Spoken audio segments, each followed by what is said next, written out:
بسم اللہ الرحمن الرحیم السلام علیکم ورحمۃ اللہ وبرکاتہ۔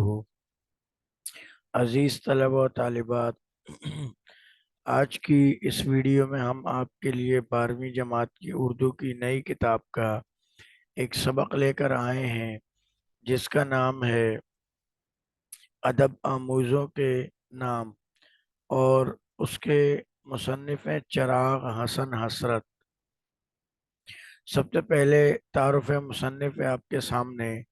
چراغ حسن حسرت اردو کے ممتاز مطالبات نگار، شاعر، ادیب اور صحافی تھے۔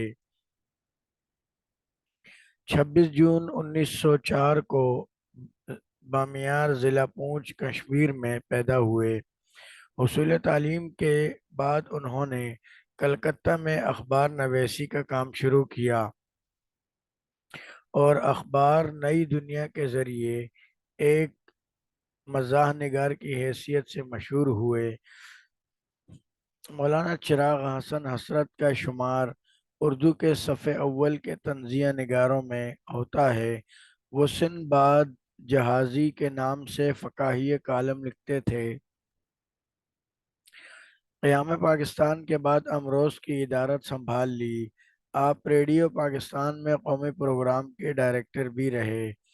حسرت نے شاعری کی ایک کتاب سمیت کل 16 کتابیں لکھی۔ چند اہم کتابیں درج ذیل ہیں: کیلے کا چھلکا، مطالبات، حرف و حکایت، دو ڈاکٹر، مردم دیدہ، خاکے، اقبال نامہ، جدید جغرافیہ پنجاب، باتیں حسن یار کی شعری مجموعہ ہے یہ۔ اقتباس نمبر 1 ہے اس سبق کا۔ سعدی نے گلستان میں لکھا ہے: لقمان را پر سیدن ادب اس کے آموختی گفت از بے ادباں۔ پچھلے دنوں ایک کتاب دیکھنے کا اتفاق ہوا جس کے سر ورق پر ہماری نظر جم کر رہ گئی۔ کتاب کا نام ہے بے وقوفوں سے عقل سیکھو۔ کتاب کے نام سے نظر پھسل کر مصنف کے نام پر پہنچی تو ایسا معلوم ہوتا ہے کہ ہمیں اپنے سوالوں کا جواب مل گیا۔ لقمان نے یہ تو کہہ دیا کہ میں نے ادب بے ادبوں سے سیکھا ہے، لیکن اپنے ادب آموزوں کے نام نہیں بتائے۔ اس کتاب میں یہ خامی نہیں ہے کہ عقل سکھانے والوں کا نام بھی بتا دیا گیا ہے۔ افسوس ہے کہ ہم نے نہ تو کتاب پڑھی، نہ کبھی مصنف سے ملے، اور نہ اس طرح عقل سیکھنے کا ایک بہت اچھا موقع ہم نے کھو دیا۔ سبق اور مصنف کا نام: یہ اقتباس ہماری اردو کی درسی کتاب کے سبق ادب آموزوں کے نام سے لیا گیا ہے، جس کے مصنف چراغ حسن حسرت ہیں۔ یہ مضمون ان کی کتاب حرف و حکایت سے ماخوذ ہے۔ تشریح ہے اس اقتباس کی۔ اس اقتباس میں مصنف ادب سیکھنے والوں کے بارے میں فرماتے ہیں کہ گلستان سعدی ایک فارسی ادب کی کتاب ہے۔ اس میں مولانا سعدی نے لقمان حکیم کا قول نقل کیا ہے کہ لقمان حکیم سے کسی نے پوچھا کہ آپ نے ادب کس سے سیکھا؟ انہوں نے جواب دیا، بے ادبوں سے۔ مطلب اس کا یہ ہے کہ بے ادب انسان جو حرکتیں کرتا ہے آپ وہ نہ کریں، خود کو ایسی باتوں اور ایسے کاموں سے دور رکھیں جن کی وجہ سے آپ کو برا بھلا کہا جائے، آپ کی بدنامی ہو۔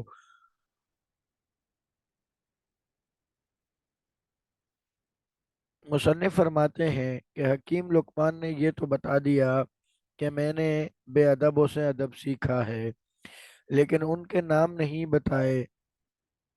یہ اس کتاب کی خامی نہیں ہے، کیونکہ یہ بات انسان کی سمجھداری اور اس کی عقل مندی پر منحصر ہے کہ وہ کس انسان سے کیا سیکھتا ہے اور کس انسان سے کیا چیز نہیں سیکھتا۔ مصنف کا کہنا ہے کہ ہم تو بہت بدقسمت ہیں کہ نہ تو ہم نے یہ کتاب پڑھی، نہ ہی اس کے مصنف سے ہماری ملاقات ہوئی تاکہ ہم بھی ان سے کچھ حکمت بری باتیں سیکھتے۔ ہمیں یہ سنہری موقع ملا ہی نہیں، اس لیے ہم کچھ بھی سیکھ نہیں پائے۔